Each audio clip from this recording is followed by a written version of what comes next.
Dallas land, y'all.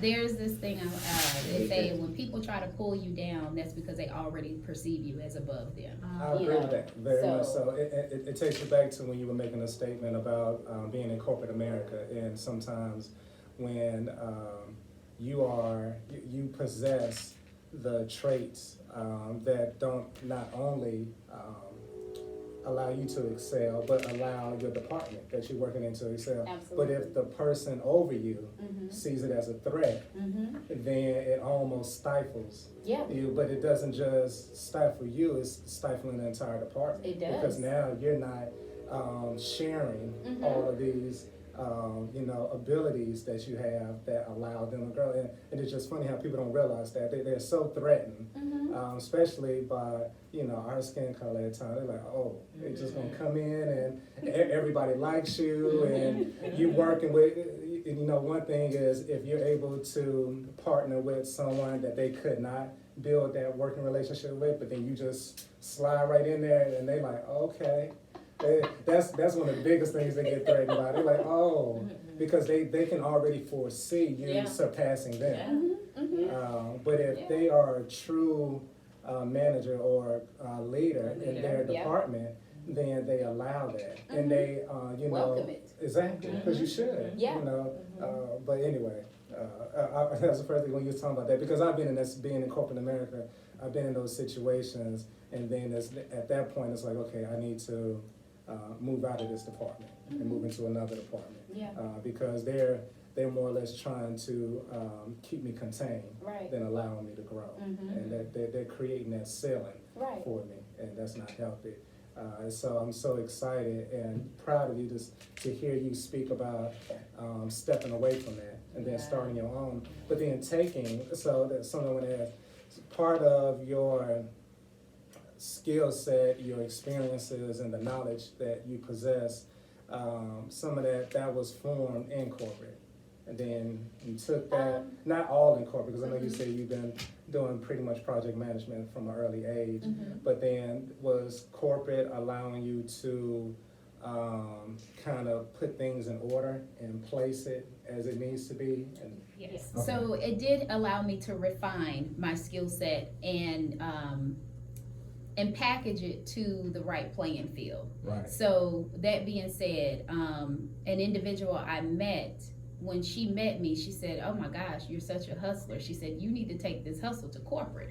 And I told her, I said, well, I'm a free spirit. I don't know if I'll last there, because when I was in college, I didn't stay at a lot of corporate jobs long. It was just too stifling for me. And a funny thing, when I was working at corporate in Bank of America, every Friday was payday for me, because I got the payday from them, but then I also was popping my trunk and selling thermals, t-shirts, watches. So, and even when I was in college, same thing. I would go to Dollar Tree around Valentine's Day, and I would take my financial aid, go to Dollar General or Dollar Tree in Walmart. I would get like the edible, thinking about something else. I would get my friend who was a DJ to make a CD of romantic songs. I would get the boxes, the baskets, the rose petals. So I spent about $8 per basket, and I was selling them for $20 on campus. And so, and it would have like, a pair of men's boxers or women's underwear, a CD.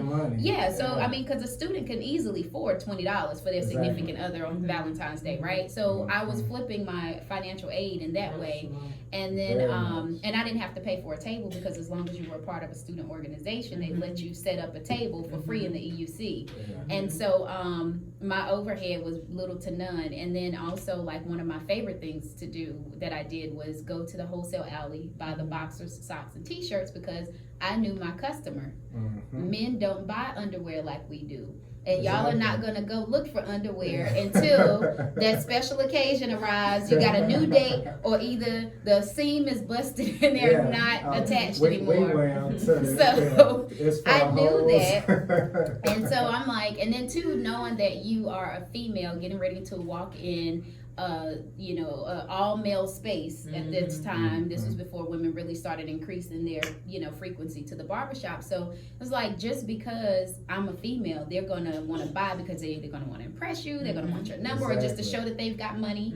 And then it's like, well, let me buy from her. Let me get her number so I can call her again. Little did they know I had a little second cell phone. So you can call that number when you want to buy some more, right? Your mind was all on business. And what I used to do was, the other thing was I would have some barbershops, instead of me going to all of them, a few of them allowed me to do like kind of consignment. I would either sell to them wholesale and they can do the prices they want. Right. And then I would have a little route that I would, every weekend I would have my regulars that had the most clients. And then some of them would say, hey, I'll sell them to you at this price and you can do what you want with it. Or just call me if you want to be on the route for Saturday, and I'll make sure I get by there. So I love that. Did not know that. What school did you go to? UNCG. Okay. Okay. So that grind and hustle was, did you tap into that even before you stepped into college? So Okay. As a young child. So I started doing hair. I started doing my own hair at 7. My first paid client was at 9 years old,